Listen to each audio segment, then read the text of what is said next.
લખવાનું પકડાશે ફાટ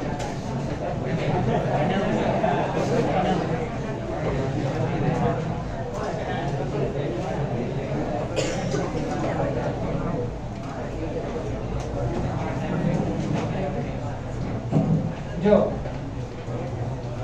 2 માર્કનો પ્રશ્ન IUDS IUD નાનો S બરાબર intrauterine devices આંતર ગર્ભાશય ઉપાયો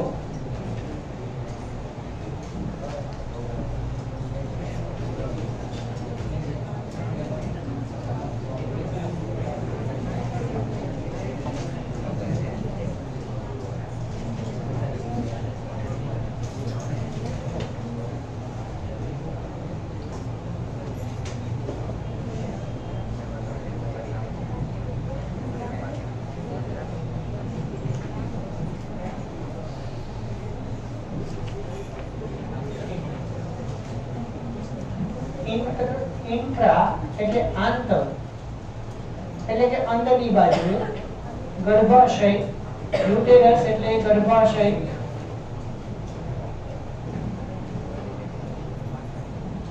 ડિવાઇસ એટલે સાધન ગર્ભાશયની અંદર એક સાધન દાખલ કરવામાં આવે છે ટી આકારનું સામાન્ય રીતે આપણે જોઈએ તો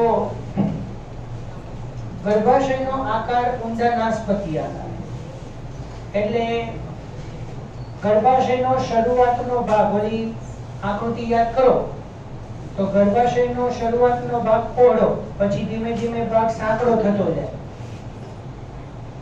એટલે ગર્ભાશયનું અંદરનું કોટર જે છે ત્યાં અલગ અલગ પ્રકારનું આઈયુડી વપરાય છે આને આપણે જનરલી કોપર ટી તરીકે ઓળખીએ પણ આની અંદર 3 પ્રકારની આઈયુડી આવે ખાસ કરીને જો આઈયુડી 2 માર્કમાં પ્રશ્ન પૂછવો હોય તો સીધો ફોરવર્ડ પ્રશ્ન પૂછી શકાય કે આઈયુડી એ સમજાવો બરાબર અને ધારો કે પ્રશ્ન ન પૂછ્યો તો આખો પ્રશ્ન કવર કરવા માટે એનો એમસીક્યુ મૂકી શકાય જોડકા જોડમાં 3 કક્ષાની આઈયુડી છે 3 કક્ષાની આઈયુડી પહેલું પ્રથમ કક્ષાની આઈયુડી ફર્સ્ટ જનરેશન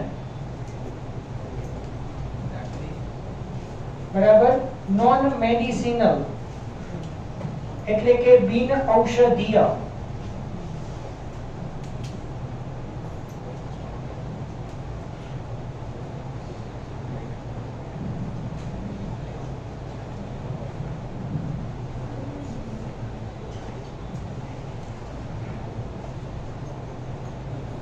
તો આની અંદર પ્રથમ કક્ષાની આઈયુડીએસ માં પ્લાસ્ટિકની કે કોઈ ધાતુની પણ જે આયનો ઉત્પન્ન ન કરતા હોય તે એની કોપર ટી એટલે આમ ટી આકારનું સાધન જે પ્લાસ્ટિકનું બનાવવામાં આવે એને ગર્ભાશયમાં દાખલ કરવામાં આવે તો એને કહેવાય પ્રથમ કક્ષાની આઈયુડી ગર્ભાશયમાં આ રીતે સાધનને દાખલ કરવાના કારણે ઋતુચક્રમાં કોઈ મુશ્કેલી સર્જાતી નથી અંડપિંડમાંથી અંડકોષ મુક્ત થાય ફલનની ઘટના થાય ફલિતાંડ બને વિખંડન શરૂ થાય ધીમે ધીમે ગર્ભાશય તરફ ખસતો જાય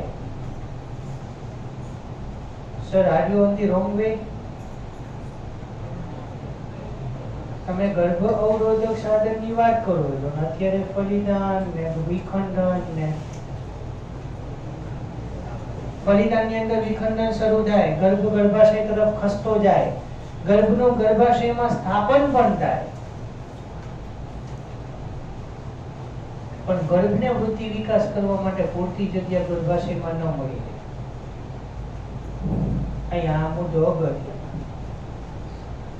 એટલે ટી સાધન બરાબર. હવે આની અંદર એકચ્યુઅલી આકૃતિમાં નથી બતાવ્યું, પણ અહીંયા જો આ આકૃતિની અંદર લાવો પેન્સિલ લાવો, ઢાંકણું કરતા ઘટે એવું અદ્રશ્ય પેન્સિલ જોવાની. જો આ રીતે આ આકૃતિ છે નીચે, પણ આ ના આવ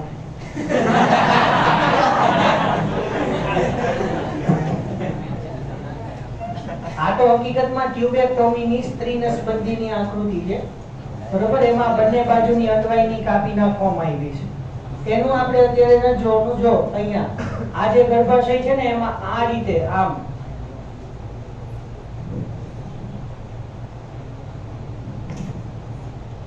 પડી ખબર, અંદરના કોટરની અંદર આ રીતે આમ ઉપરનો જે પહોળો ભાગ છે ને અને નીચેનો સાંકડો ભાગ, અને દોરી જે છે એ ગ્રીવાની અંદર હાજર હોય બરોબર. એટલે અહીંયા ગર્ભનું ગર્ભાશયમાં સ્થાપન થાય, પણ આ ટી ના કારણે ગર્ભને વૃદ્ધિ વિકાસ થવા માટે પૂરતી જગ્યા નહીં મળી. ખ્યાલ આવ્યો દરેકને બરાબર. એટલે આ હકીકતમાં જે છે બરોબર એને આની અંદર આપણે આ રીતે, પણ જૂની ટેક્સ્ટ બુક ની અંદર એની આકૃતિ આપેલી છે. આને આપી દે બે ચાર દી ઓછા થાય. હા એથી બે થોડી વાગે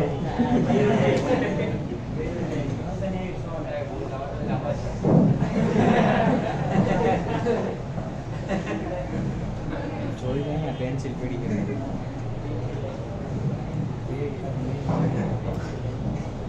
અમુક તો ભેગ છે રનિંગ કાઢે ખબર નથી.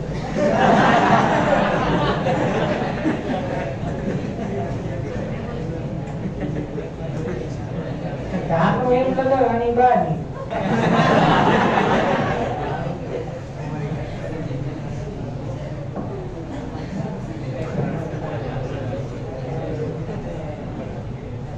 દુકાનેથી પેન્સિલ નું બોક્સ લે, 10 પેન્સિલ ના 40 બટકા કરે. હા મોટા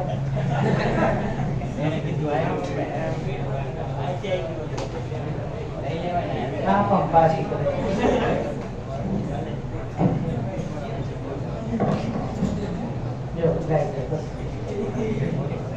જો આનું શરીર જો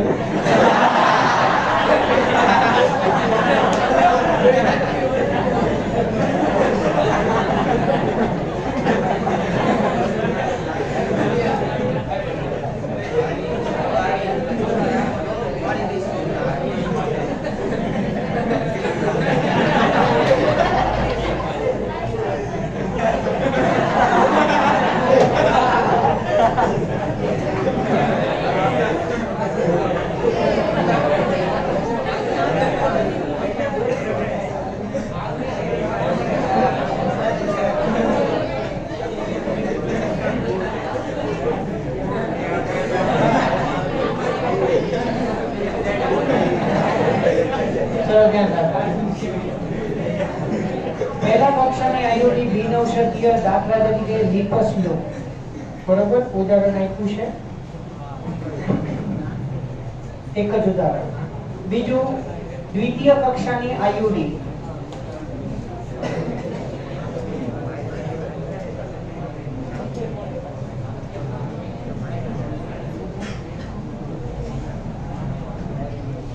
બરાબર એ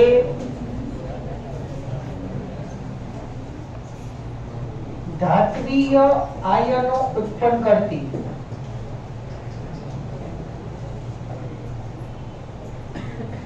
દાખલા તરીકે કોપરની બનેલી બરાબર સમજો કોપરની બનેલી ટી આકારની રચના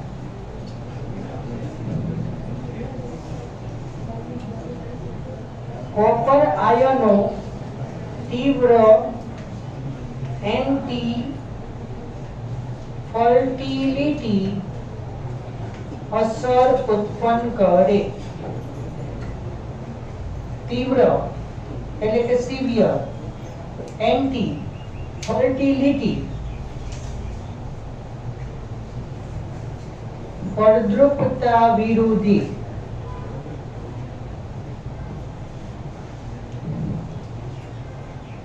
ઋતુચક્રને રિલેટેડ થોડી વાત કરીએ પાછી.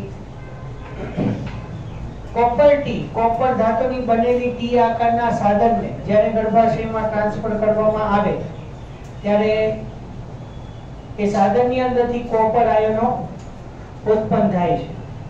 પણ તમને ખ્યાલ હોય તો અંડપતન પછી 15 થી 28 દિવસની વચ્ચે ગર્ભાશય જાડું અને ગ્રંથિમય બને છે, વધુ રુધિર પુરવઠા યુક્ત બને છે અને ગર્ભનું સ્થાપન કરવા માટે તૈયાર થાય છે. આવું આપણે ભણ્યા હતા. કોપર આયન આ એન્ડોમેટ્રિયમની રચનાને અસર કરશે, જેથી કરીને ગર્ભનું સ્થાપન થવા માટે એન્ડોમેટ્રિયમ એટલું તૈયાર થશે નહીં. બરાબર?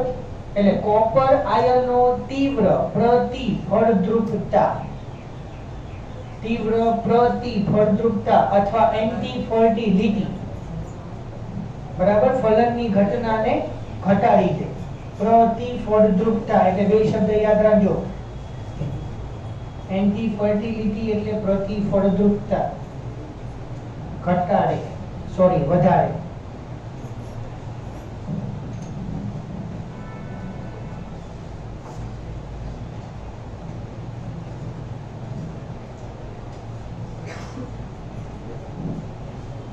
અને હવે ત્રીજું છેલ્લું તૃતીય કક્ષાની આયુડી. બરાબર?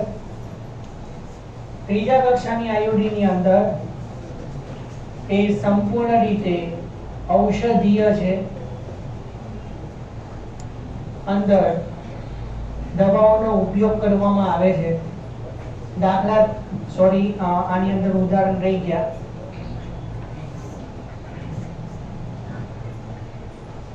કોપર ટી, કોપર 7 અને મલ્ટીલોડ 375. બરાબર? આ એના ઉદાહરણ. Copper D, copper 7, મલ્ટીલોડ 375. આના ઉદાહરણ. તૃતીય કક્ષાની ઔષધીય છે, દવાઓ ઉત્પન્ન કરે. એની અંદર દવાઓ નાખેલી હોય અને એ ધીમે ધીમે ઋતુચક્રના જુદા જુદા તબક્કાની અંદર ધીમે ધીમે અલગ અલગ પ્રકારના રસાયણો ઉત્પન્ન કરે, જેથી કરીને ફળદ્રુપતા ઘટે. બરાબર? તો ત્રીજી કક્ષાની આયુડી ઔષધીય, એની અંદર દાખલા તરીકે ભૂલ ન થાય પ્રોજેસ્ટારસેટ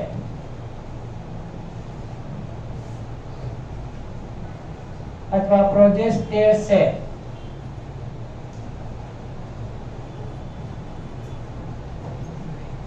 બરાબર? પ્રોજેસ્ટેરસેટ અને LNG-20.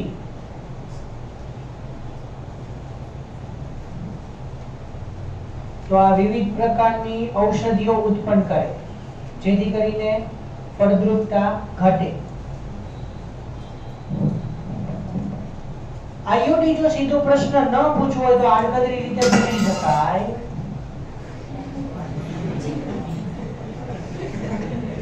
કે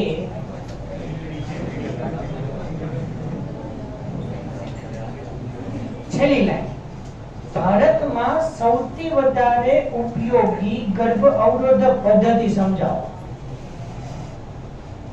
મળી એવી કોઈ લાઈન?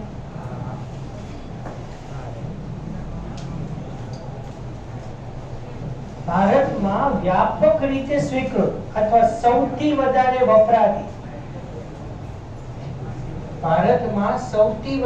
વપરાતી ગર્ભ અવરોધક પદ્ધતિ સમજાવો 2 માર્ક. એટલે તમારે આડકતરી રીતે સમજવાનું થાય કે આયુડી ના પ્રશ્નની વાત છે. બરોબર. 2 ગર્ભની વચ્ચે અંતર રાખવા માટે, જેથી કરીને ગર્ભાશય પોતાની મૂળ સ્થિતિ ધારણ કરે, માતા ફરીથી ગર્ભ ધારણ કરવા માટે સક્ષમ બને, તેના માટે આયુડી વપરાય. આયુડી કોઈ પણ પ્રકારની આયુડી 5 થી 7 વર્ષ સુધી કાર્ય કરે, પણ આયુડીની કોઈ એવી આડઅસરો નથી. પણ ક્યારેક આયુડીના કારણે ઋતુસ્રાવ તબક્કો ક્યારેક વધે અથવા વધુ પ્રમાણમાં રુધિરનો વ્યય થાય અથવા હિમોગ્લોબિનમાં ઘટાડો થાય, એવી અમુક આડઅસરો જોવા મળે. બાકી ગર્ભ અવરોધન મૂલ્ય ખૂબ જ ઊંચું છે. બરોબર. તો પ્રથમ કક્ષાની આયુડી બિનઔષધીય, એમાં લિપસ લુક. દ્વિતીય કક્ષાની આયુડી ધાતુની બનેલી કે જે આયનો ઉત્પન્ન કરે અને એ આયનો તીવ્ર પ્રતિફળદ્રુપતા પ્રેરે. કોપર ટી, કોપર 7 અને મલ્ટીલોર 375 એના ઉદાહરણ. અને ત્રીજી કક્ષાની આયુડી વિવિધ ઔષધો ધરાવતી હોય, એનું નામ છે પ્રોજેસ્ટેરસેટ અને LNG-20. બરાબર. તો આટલા મુદ્દા તમારે અંદર કવર કરવાના થાય. એટલે ત્રણેયનો અડધો માર્ક થાય. અને આયુડી વિશે તમે એક લાઈનની અંદર 2 લાઈનમાં સમજાવો કે ગર્ભાશયની અંદર કોઈ એવું સાધન મૂકવામાં આવે કે જેથી કરીને ગર્ભ અવરોધન મૂલ્ય ઊંચું મળે, અને ભારતમાં સૌથી વધારે પ્રચલિત વ્યાપક પ્રમાણમાં ઉપયોગમાં લેવાતી ગર્ભ અવરોધક પદ્ધતિ આ છે, એનો અડધો માર્ક મળે. અને બાકીના 3 તમે ના પ્રકારો 2 લાઈનની અંદર સમજાવો, ઉદાહરણ સહિત અને સાચા ઉદાહરણો. બરોબર. એટલે આ રીતે પ્રશ્ન એમાં તમને પૂછાય. ચલો નેક્સ્ટ ક્વેશ્ચન. અંતસ્ત્રાવી સારવાર અને આમ છેલ્લો ટોપિક. બરાબર. કાયમી ગર્ભ અવરોધક પદ્ધતિઓ જે કામ ચલાઉ હતી એની અંદર આ છેલ્લો ટોપિક. પછી કૃત્રિમ કાયમી પદ્ધતિ વ્યંધીકરણ, એની 2 જ લાઈન છે. એ વધીને 5 મિનિટનો ટોપિક છે. બરોબર. એટલે આજે એ ટોપિક પૂરો થઈ જશે.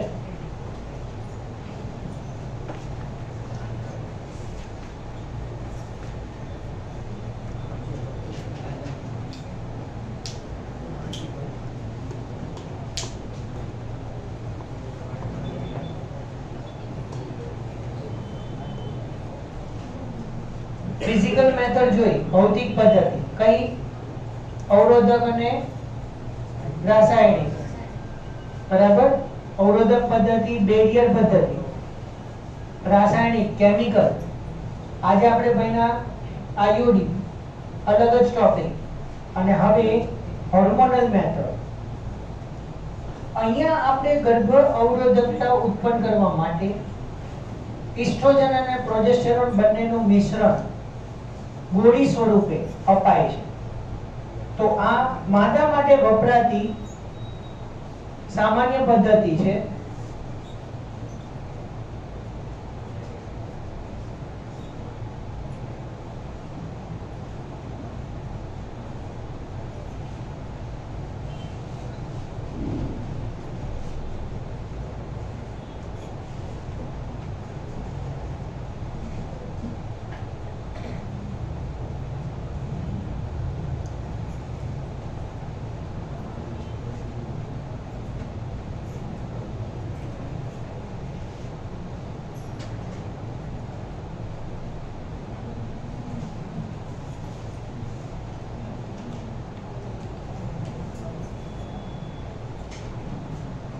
તો એમાંથી આપણે એક ઓલી સહેલીની તો ચર્ચા કરી દીધી.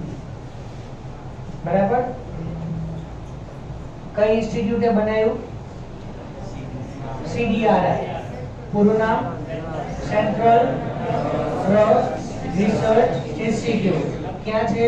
લખનઉ અને બિન સ્ટીરોઇડલ બનાવટ અને એની ખાસિયત અઠવાડિયે એક વખત લેવામાં આવતી ગોળી once in a week pills બરાબર તો એની ચર્ચા તો ઓલરેડી થઈ ગઈ છે શહેરીની વાત અંદર કંઈક કહી હશે બે ચાર લાઈનમાં હશે બે ત્રણ લાઈન હવે એના કરતા અલગ ટોપિકની થોડી વાત કરીએ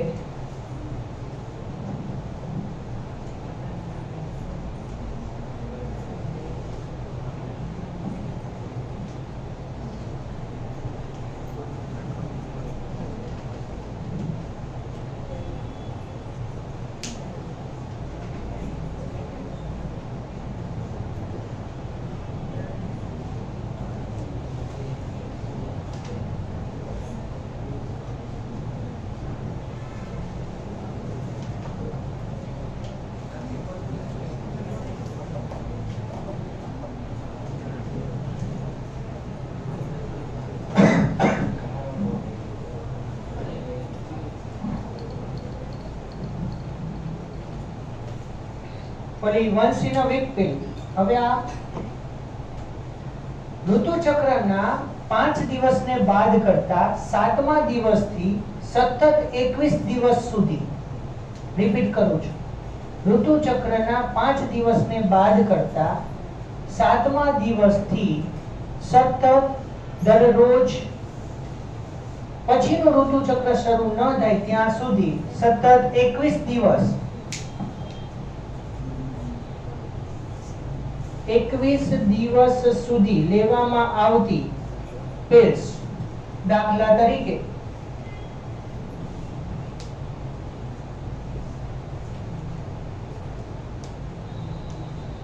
માલા ડી માલા એમ અને માલા એન ટેક્સ્ટ બુકમાં આના નામ નથી બરાબર એટલે નીટમાં પછી કહેવાનું ન રહે પણ આ તમારે ખાલી એનું વર્ણન લખવાનું અને યાદ આવે તો એનું ઉદાહરણ લખવાનું ગોટાળો થાય એવો છોડી દેવો લખશો તો એક્સ્ટ્રા માર્ક નહીં મળે નહીં લખો તો માર્ક નહીં કપાય બરાબર પણ નીટ માટે યાદ રાખવું જરૂરી કે આ સતત રોજ લેવામાં આવતી ગોળી બરાબર બીજું અંતઃસ્ત્રાવીની અંદર જ એસ્ટ્રોજન અને પ્રોજેસ્ટેરોનનું સંમિશ્રણ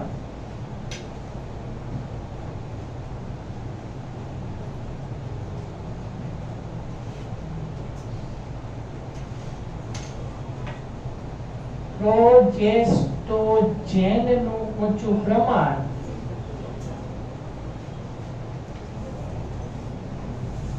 દાખલા તરીકે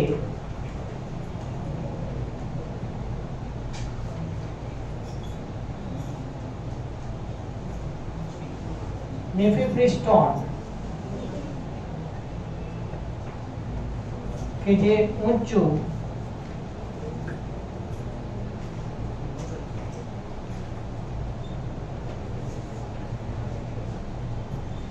ગર્ભ અવરોધક મૂલ્ય ધરાવે છે પણ એની એક શરત છે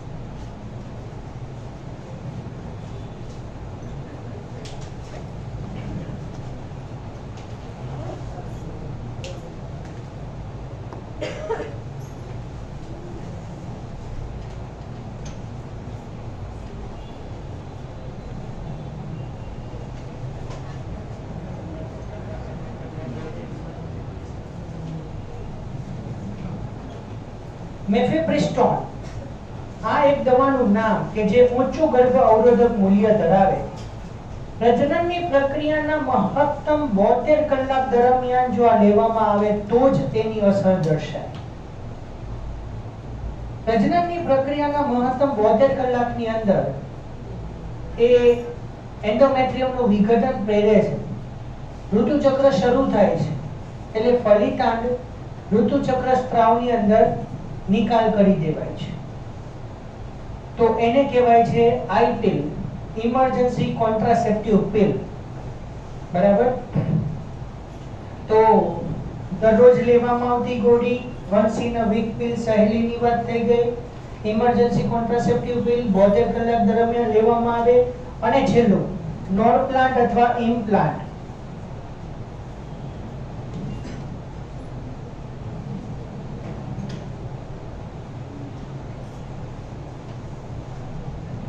અંતઃસ્ત્રાવો ઉત્પન્ન કરતું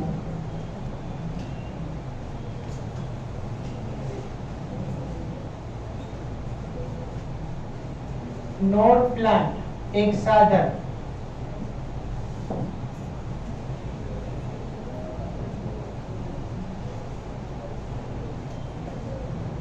ચામડીની નીચે મૂકવામાં આવે એને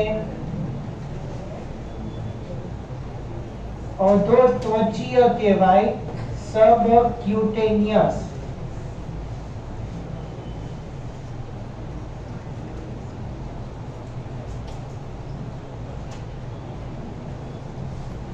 તમારી જાણ માટે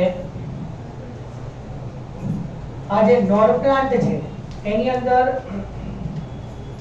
અંતઃસ્ત્રાવો ઉત્પન્ન થતા હોય એ આખી પદ્ધતિ વિકસાવેલી હોય, પણ સબક્યુટેનિયસ ચામડીને બરોબર સમાંતર આ સાધન મૂકવામાં આવે. બરાબર. હાથની ચામડીની નીચે માદાની અંદર. બરાબર. પણ સબક્યુટેનિયસ ઇન્જેક્શન ઓલવેઝ વધારે પેઇનફુલ હોય. બરાબર. એમાં સોયને અંદર દાખલ કરી અને સ્કિનની પેરેલલ ચામડીની સમાંતર રાખવામાં આવે અને ત્યાં એ સાધન વાપરવામાં આવે, મૂકવામાં આવે અને એ સાધન ધીમે ધીમે જે અંતઃસ્ત્રાવો ઉત્પન્ન કરે છે એ ધીમે ધીમે રુધિરની અંદર ભરે છે અને એ પછી ધીમે ધીમે ગર્ભ અવરોધક મૂલ્ય ધરાવે છે. એટલે તમને ઓલું હાથમાં કઈક ઓલા જો નીચે તમને કેટલા સાધનોનો એનો મસ્ત સેલ્ફી ફોટો આપ્યો છે.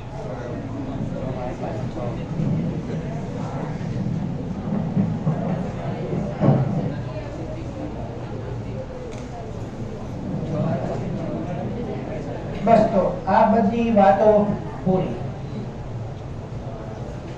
હવે કાયમી પદ્ધતિની ચર્ચા કરી દઈએ. કૃત્રિમ કાયમી પદ્ધતિ.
ચલો કૃત્રિમ કાયમી પદ્ધતિઓ છેલ્લી સમજો. 2 માર્કનો પ્રશ્ન. સ્ટરીલાઇઝેશન પદ્ધતિઓ અથવા વ્યંધીકરણ પદ્ધતિઓ સમજાવો. સ્ટરીલાઇઝેશન લખ્યું હશે ઇંગ્લિશમાં. સ્ટરીલાઇઝેશન અથવા વ્યંધીકરણ પણ આ સર્જિકલ પદ્ધતિ છે.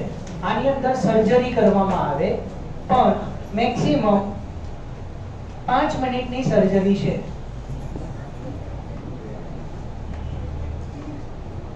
પુરુષમાં વૃષણ કોથળી ઉપર કાપો મૂકી બંને બાજુની શુક્રવાહિનીઓને કાપીને, ખાસ ધ્યાન રાખજો, શું?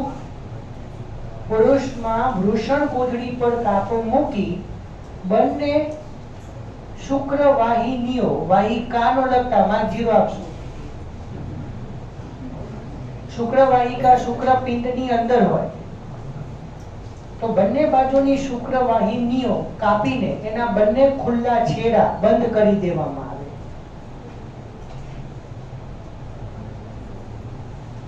તો સહાયક પ્રજનન ગ્રંથિઓની મદદથી વીર્યનું નિર્માણ થાય છે પણ એની અંદર ધીમે ધીમે શુક્રકોષોની સંખ્યા ઘટતી જાય છે.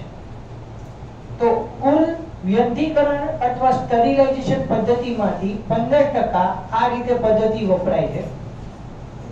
જ્યારે માદાની અંદર ઉદર ઉપર નાનો કાપો મૂકી અથવા યોનિ માર્ગ પર કાપો મૂકી અને બંને બાજુની અંડવાહિનીઓ નો જે ઓલો ફલન વાળો ભાગ કયો? ઇસ્થમસ તુંબિકા જોડાણ સ્થાન ને,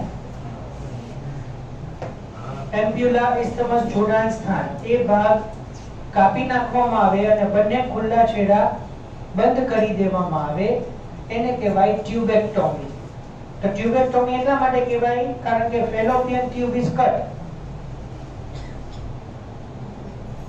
અંડવાહિનીને ફેલોપિયન ટ્યુબ કીધી ને, એટલે એને કહેવાય ટ્યુબેક્ટોમી. અને શુક્રવાહિની એને વાસ ડેફરન્સ કહેવાય, એટલે એના માટે શબ્દ છે વાસેક્ટોમી. એટલે વાસેક્ટોમી નું બીજું નામ પુરુષ નસબંધી અને ટ્યુબેક્ટોમી નું બીજું નામ સ્ત્રી નસબંધી. તો કુલ નસબંધીની અંદર 85 થી 90% ટ્યુબેક્ટોમી કરવામાં આવે છે. બરોબર? તો આ છે બધી ગર્ભ અવરોધક પદ્ધતિઓ.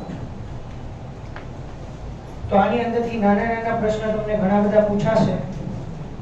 નીચેનો પેરેગ્રાફ એવો છે કે યોગ્ય ગર્ભ અવરોધક પદ્ધતિઓ આપણે જે કંઈ વાપરીએ એની અંદર ગર્ભ અવરોધક મૂલ્ય જે કંઈ પણ હોય. બરોબર? પછી આની એક વાત રહી ગઈ, સોરી ટુ સે, ટ્યુબેક્ટોમી અને વાસેક્ટોમી એનો ફરી ઉપયોગ નબળો છે. બરાબર? ટ્યુબેક્ટોમી એટલે કે ફેલોપિયન ટ્યુબને કાપીને બંધ કરવાથી ઋતુચક્રને કોઈ અસર થતી નથી. અંડપિંડમાંથી અંડકોષ મુક્ત થાય છે. બરાબર? પણ એમ્બ્યુલા ઇસ્થમસ જોડાણ સ્થાને ફલન થતું નથી. પછી અંડકોષ જે અફલિત અંડકોષ છે એ પછી વિઘટન થઈને ઉત્સર્ગ દ્રવ્યોમાં દૂર કરી દેવામાં આવે છે. પણ ટ્યુબેક્ટોમી અને વાસેક્ટોમી બંનેની અંદર એનો ફરી ઉપયોગ નબળો છે, અશક્ય છે. એટલે જે દંપતીઓ આગળ બાળક ઈચ્છતા નથી કાયમી ધોરણે, એને આ પદ્ધતિ મેડિકલ સુપરવિઝનની અંદર કન્સલ્ટેશન કરીને પ્રોપર ગાઈડન્સ લઈને અને પછી અપનાવવાની થાય. બરોબર? પણ અહીંયા કુદરતી પદ્ધતિ કે કૃત્રિમ પદ્ધતિ જેની અંદર પણ અહીંયા આપણે કુદરતી ગર્ભ નિર્માણની ઘટના અટકાવીએ છીએ. એટલે આના પણ ડ્રોબેક્સ છે, આના પણ ઘણા બધા ગેરફાયદાઓ પણ છે. ગર્ભ બનતો અટકાવી શકાય પણ અનિચ્છિત ગર્ભ જે છે એને ચલો બનતો અટકાવી શકાય, પણ જ્યારે તે ગર્ભ ધારણ કરવા માટે ઈચ્છે ત્યારે ગર્ભ અવરોધક મૂલ્ય ખૂબ ઊંચું હોય એટલે પછી ફલનની કોઈ શક્યતા નથી રહેતી. એટલે આના એક માઇનસ પોઈન્ટની અંદર એક એવા પોઈન્ટ્સ પણ એવા ઘણા બધા સામે આવેલા છે કે લાંબા સમય સુધી ગર્ભ અવરોધક કોઈ પણ આની અંદર કોઈ પણ પદ્ધતિ અપનાવતા હોય, બરોબર, તો કાયમી માટે અફળદ્રુપતા આવી જાય અને એમને ટેસ્ટ ટ્યુબ બેબીનો સહારો લેવો પડ્યો હોય. બરાબર, એટલે કુદરતી ગર્ભ અવરોધક મૂલ્ય. અહીંયા આપણે વસ્તી ઘટાડા માટેની બધી જ પ્રક્રિયાઓની આપણે ચર્ચા કરી, પણ અહીંયા ટાર્ગેટ વસ્તી ઘટાડાનો છે. કુદરતી ફલનની ઘટનાની વિરુદ્ધ પ્રક્રિયા કરવામાં આવે છે. બરાબર, એટલે એના ઘણા બધા ગેરફાયદા પણ છે અમુક. બરાબર, બાકી ઋતુચક્રમાં અનિયમિતતા, રક્તસ્રાવ, બરાબર, એનિમિયા, બીજી ઘણી મોટી નાની મોટી તકલીફો પણ શરૂ તો રહે જ છે. બરાબર, એ બધું તમને નેક્સ્ટ પેરેગ્રાફમાં આપેલું છે. હવે એમટીપી, એસટીડી અને અફળદ્રુપતા 3 ટોપિક બાકી રહ્યા, તે આપણે નેક્સ્ટ લેક્ચરમાં ડેવલપ કરશું. બરાબર, લખી લો.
इंग्लिश જેટલા નથી